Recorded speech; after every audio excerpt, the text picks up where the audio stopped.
पुण्याच्या शिक्षण प्रसारक म्हणजे शिप्र मंडळी संस्थेच्या विश्वस्त मंडळाच्या निवडणुकीला आता गंभीर वळण लागलंय। बनावट मतपत्रिका तयार केल्याप्रकरणी संस्थेचे बरखास्त अध्यक्ष अभय दाढे यांना अटक करण्यात आली आहे। त्यांच्याकडून 250हून अधिक बनावट मतपत्रिका जप्त करण्यात आल्यात। विश्रामबाग पोलीस ठाण्याने ही कारवाई केली। शिप्र मंडळी संस्थेतला अनागोंदी कारभार झी मीडियाने उघड केला होता। दरम्यान शिप्र मंडळीच्या विश्वस्त मंडळासाठी आज मतदान होत आहे।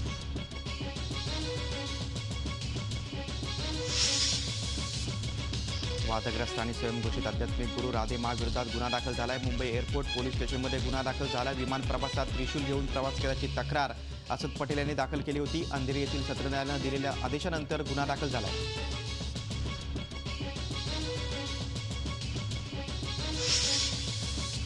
अहमदनगर जिल्ह्यातील अकोले, संगमनेर, राहत आणि श्रीरामपूरच्या पाणी योजनांसाठी निळवंडे धरणातून 1700 क्युसेस पाणी प्रवरा नदीपात्रात सोडण्यात आलंय। पाण्याचं हे आवर्तन 7 दिवस सुरू राहील। या पाण्याचा गैरवापर होऊ नये यासाठी पाटबंधारे विभाग विशेष काळजी घेते। आवर्तन काळात कालव्यानजीकचा विद्युत पुरवठा देखील खंडित करण्यात येतोय। संतांची भूमी असलेल्या पैठणमध्ये नाथषष्ठीच्या महोत्सवाला दुष्काळाची झळ पोहोचली आहे। पवित्र रांजण भरण्यासाठी गोदावरी नदीत पाणी नसल्यानं भाविकांना चक्क नदीपात्रातील वाळू उपसून पाणी काढावं लागतंय। इतकंच नाही तर नदी आटल्यामुळे भाविकांना यंदा टँकरच्या पाण्यानं स्नान करावं लागतंय।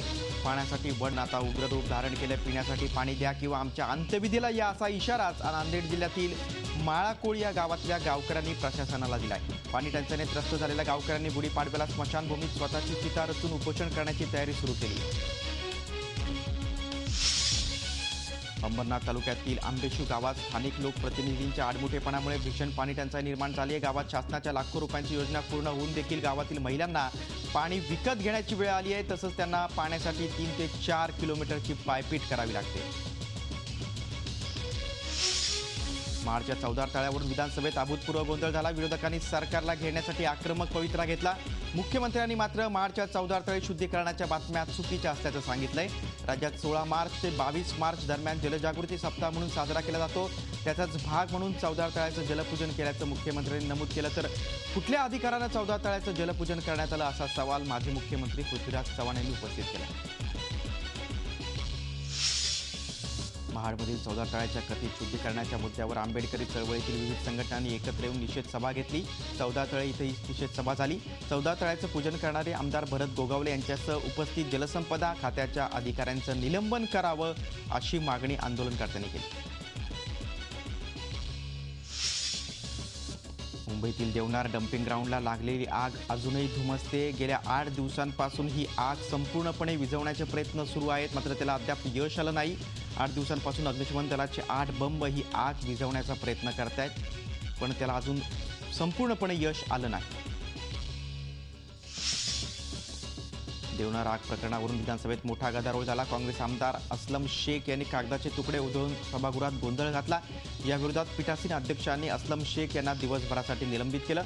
देवनारच्या कचरा डेपोला गेल्या 10 दिवसांपासून आग लागली। या प्रकरणी चौकशी सुरू केल्याचं नगरविकास राज्यमंत्री रणजित पाटील यांनी स्पष्ट केले। प्रश्नोत्तराच्या काळात राष्ट्रवादीचे नेते जयंत पाटील यांनी कचऱ्याच्या विल्हेवाटीचं कंत्राट देताना घोटाळा झाल्याचा आरोप केलाय। देवनार कचरा डेपोच्या मुद्द्यावरून एकमेकांवर आरोप करण्यापेक्षा तिथल्या लोकांना मोकळा श्वास कसा मिळेल याचा विचार केला पाहिजे अशी प्रतिक्रिया शिवसेना पक्षप्रमुख उद्धव ठाकरे यांनी व्यक्त केली।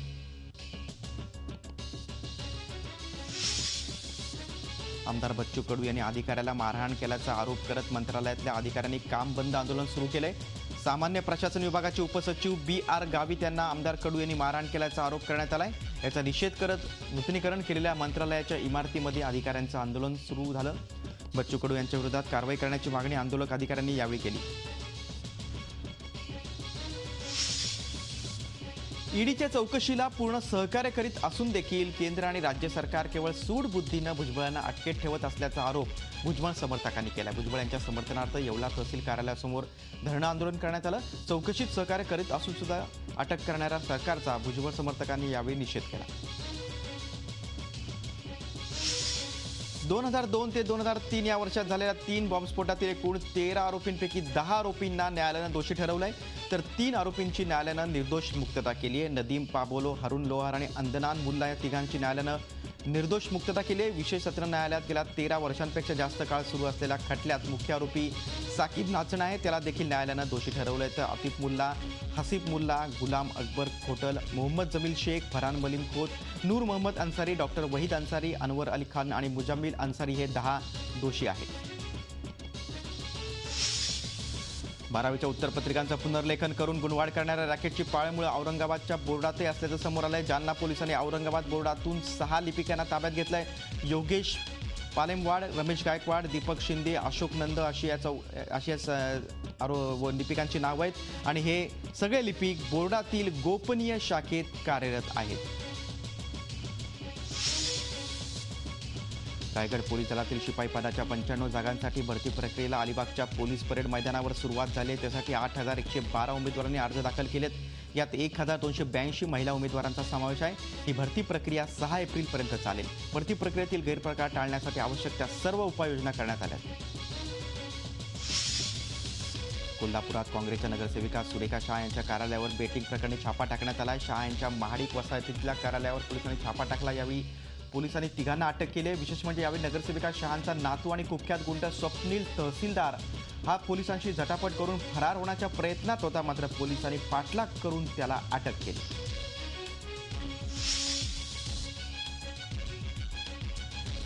पुण्यातील आंबेडकर रोडवरील हजरत सिद्दीकी शाहबाबा उद्यानाच्या तळ्यातील हजारो मासे मरून पडल्याचं समोर आलंय. त्यानंतर महापालिकेचे कर्मचारी अधिकारी उद्यानात दाखल झाले. पालिका कर्मचाऱ्यांकडून मृत मासे हटवण्यात आलेत. तळ्यातील हे मासे कोणत्या कारणामुळे मेलेत हे अद्याप स्पष्ट झालं नाही. पाणी दूषित झाल्यानं मासे मृत झाल्याचं सांगण्यात येत आहे. जेएनयू विद्यापीठात झालेल्या आंदोलनाचे पडसाद मुंबई विद्यापीठात देखील उमटले. जेएनयू का सच या कार्यक्रमाचं एबीव्हीपीनं आयोजन केलं होतं. या कार्यक्रमाला एबीव्हीपीचा जेएनयू विद्यापीठातला कार्यकर्ता ललित पांडे याला बोलवण्यात आलं होतं. हा कार्यक्रम कॅम्पसमध्ये करण्यास विद्यापीठानं परवानगी नाकारली, त्यामुळे गेट समोर हा कार्यक्रम करण्यात आला. त्याच ठिकाणी युनायटेड डेमोक्रेटिक फ्रंट या विद्यार्थी संघटनेनं आरएसएस आणि एबीव्हीपी विरोधात जोरदार घोषणाबाजी केली. फर्गसन महाविद्यालयाच्या प्राचार्यांवर निर्मलाची कारवाई करावी अशी मागणी पुण्यात संभाजी ब्रिगेडनं केली आहे. विद्यार्थ्यांविरुद्ध रवींद्रसिंह परदेशी यांनी खोटी तक्रार दिली आहे. ही जातीयवादी भूमिका असल्याचा आरोप संभाजी ब्रिगेडनं केला आहे. पुण्यातल्या फर्गसन महाविद्यालयाच्या वादावर देखील मुख्यमंत्र्यांनी निवेदन केलं. फर्गसनमध्ये देशविरोधी घोषणा दिल्या नसल्याचं मुख्यमंत्र्यांनी स्पष्ट केलं. मात्र जितेंद्र आव्हाड निमंत्रण नसताना देखील तिथं गेल्यामुळे कायदा सुव्यवस्थेचा प्रश्न निर्माण झाल्याचं मुख्यमंत्र्यांनी सांगितलं. तर फर्गसन आणि महाडच्या प्रकरणातून सरकार जातीयवाद पसरवत असल्याचा आरोप आव्हाड यांनी केला. धुळे महानगरपालिकेचं यंदाचं बजेट तब्बल 309 कोटींचं आहे. पालिकेचं बजेट स्थायी समितीनं महापौर जयश्री अहिरराव यांच्याकडे अंतिम मान्यतेसाठी पाठवलंय. पालिका प्रशासनानं सादर केलेल्या 294 कोटी 36 लाखांच्या अंदाजपत्रकात स्थायी समितीनं 16 कोटींची तरतुदी सुचवल्या. त्यामुळे पालिकेचं बजेट वाढून 309 कोटींच्या वरती गेलंय. यवतमाळच्या वणी येथील विकोलीच्या कोळसा खाणीतील एका डंपरला कोळसा उतरवताना अचानक आग लागली. या आगीत 5 ते 7 लाखांचं नुकसान झाल्याचा अंदाज आहे. आगीनंतर डंपरच्या डिझेल टँकचा स्फोट झाला. चंद्रपूर शहरात शिक्षक आणि विद्यार्थ्यांच्या नात्याला काळीमा फासणारी घटना घडली. चित्रकलेच्या शिक्षकानं 9वीत शिकणाऱ्या अल्पवयीन मुलीला घरी बोलावून तिच्यावर अतिप्रसंग करण्याचा प्रयत्न केल्याची धक्कादायक घटना घडली. मुलीने आरडाओरड केल्यानंतर शिक्षकानं तिथून पळ काढला. पंकज धुमाने असं या नराधम शिक्षकाचं नाव आहे. पोलिसांनी आरोपी शिक्षकाविरोधात गुन्हा दाखल केला असून त्याचा शोध सुरू आहे. हवाई मार्गे परदेशी भ्रमण करणारे सगळेच असतात, पण तोच प्रवास दुचाकीवरून केला तर? मुंबईतील एका डॉक्टर, एक वकील आणि एका हॉटेल व्यावसायिक अशा 5 जणांनी 3 बाईकवरून आशिया खंडाचा फेरफटका मारलाय. 17,000 किलोमीटरचं अंतर 59 दिवसात पार करून ही टीम 28 मार्चला मुंबईत परतली. घाटकोपर चेंबूरमध्ये गेल्या 15 दिवसांपासून पाईपलाईन फुटली होती, त्यामुळे लाखो लिटर पाणी वाया जात होतं. वारंवार तक्रारी करून देखील महापालिका लक्ष देत नव्हती. अखेर झी24 तासनं हा प्रश्न मांडल्यानंतर महापालिकेला खडबडून जाग आली. जलवाहिनी दुरुस्तीचं काम तातडीनं हाती घेण्यात आलं. मुंबईच्या महापौर पुन्हा एकदा वादाच्या भोवऱ्यात सापडल्यात. महापौरांकडून नगरसेवकांना दिला जाणाऱ्या विशेष निधी वाटपाच्या वादात स्नेहल आंबेकर यांनी थेट उद्धव ठाकरेंचं नाव घेतलंय. शिवसेना पक्षप्रमुख उद्धव ठाकरेंसोबत सविस्तर चर्चेनंतरच महापौर विकास निधीचं वाटप केल्याचं धक्कादायक वक्तव्य महापौरांनी केलंय. महापौरांना कॅमेरासमोर या संदर्भात विचारलं असता मात्र त्यांनी सावध होत प्रतिक्रिया दिली. नंदुरबार येथील अनेक अंध लोकांचा जीवनात प्रकाश देण्याचा विचार करून गजमल तुळशीराम पाटील महाविद्यालयातील 100 विद्यार्थ्यांनी एकत्र येत नेत्रदानाचा संकल्प केला. या विद्यार्थ्यांना साथ मिळाली आहे ती राष्ट्रीय सेवा योजना आणि कांतालक्ष्मी नेत्र रुग्णालयाची. त्यातून या महाविद्यालयात नेत्रदानाची लोक चळवळ सुरू झाली आहे. सांगली जिल्ह्यातील किल्ले मच्छिंद्रगड गावातील मारहाणीचा व्हिडिओ सोशल मीडियावरून व्हायरल झाला होता. अनैतिक संबंधाच्या संशयावरून एका महिलेला आणि एका पुरुषाला अमानुषपणे मारहाण करण्यात आली होती. या बाबतच्या बातम्या माध्यमातून प्रसारित झाल्यानंतर पोलीस आणि अंधश्रद्धा निर्मूलन समितीने याची गंभीर दखल घेतली होती. इस्लामपूर पोलीस स्टेशन येथे अनिच्छे कार्यकर्ते, पोलीस आणि गोपाळ समाजाच्या पंचांची बैठक झाली. यात गोपाळ समाजाची जात पंचायत बरखास्त करण्याचा निर्णय घेतला गेला. जेलमधल्या कैद्याने नियमित योगा केला तर त्यांनी 3 महिने त्यांची कैद माफ होणार आहे. ठाणे सेंट्रल जेलनं हा नवा नियम काढला आहे. ठाणे सेंट्रल जेल आणि पतंजली योगा मंचच्या वतीनं सध्या तुरुंगात योगाचे धडे दिले जात आहेत. रोज सकाळी 7 ते 8च्या दरम्यान हा योग वर्ग असतो. पुढच्या काही काळात योगाच्या परीक्षा देखील घेतल्या जातील. ज्या कैद्यांना त्यात चांगले गुण मिळतील त्यांची शिक्षा 3 महिन्यांनी कमी होईल.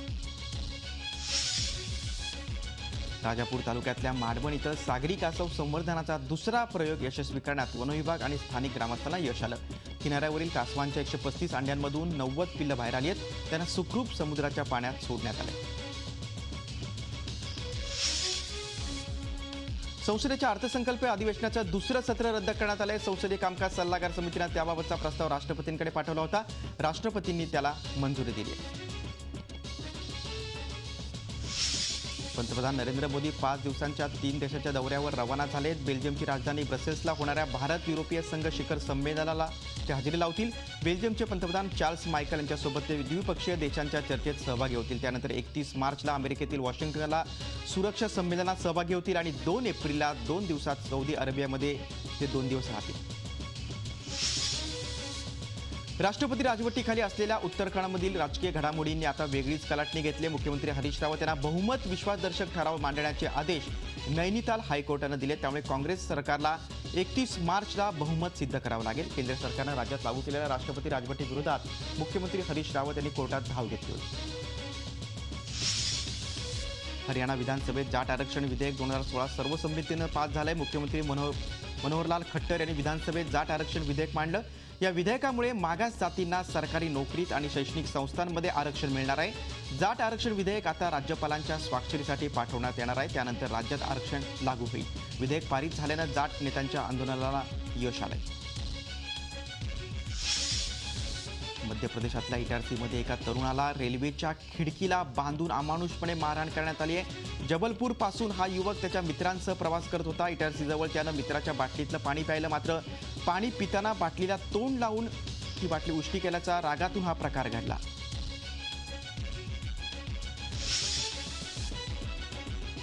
मर्सिडीजनं नवी सिडान S400 भारतात लॉन्च केले. दिल्लीमध्ये त्याची एक शोरूम किंमत 1,31,00,000 रुपये आहे. अर्थात S500 पेक्षा 13 लाखांनी ही किंमत स्वस्त आहे. S400 मध्ये 3 लिटरचे V6 पेट्रोल इंजिन आहे. त्याची क्षमता आहे 324 bhp क्षमता. या लक्झरियस कारमध्ये 1540 वॅट परमासेस साऊंड सिस्टीम आहे. याबरोबरच 8 एअरबॅगचा समावेश आहे. अमेरिकेत अलास्का इथं जागृत झालेल्या ज्वालामुखीमुळे सुमारे 650 किलोमीटर परिसरात राखेचे ढग पसरले. त्यामुळे राज्यातील अनेक विमानं उड्डाणं रद्द करण्यात आली आहेत. अँकरेज विभागाच्या आग्नेय दिशेला पॅलॉप नावाचा अलास्कामधला सर्वात जागृत ज्वालामुखी आहे. अलास्काच्या मुख्य भूमीपासून तुटून निघालेल्या एका जमिनीच्या हिश्श्यावर हा ज्वालामुखी आहे. अमेरिकेचं संसद भवन अर्थात US कॅपिटॉलमध्ये एकाला हत्यारासह अटक करण्यात आली. लॅरी डॉसन असं या व्यक्तीचं नाव असल्याचं समजतंय. कॅपिटॉलच्या व्हिजिटर सेंटरमध्ये त्याने एका सुरक्षा रक्षकावर पिस्तूल रोखलं. त्यावेळी झालेल्या चकमकीत डॉसन जखमी झाला. तसंच तिथं असलेली एक महिला पर्यटक देखील किरकोळ जखमी झाली.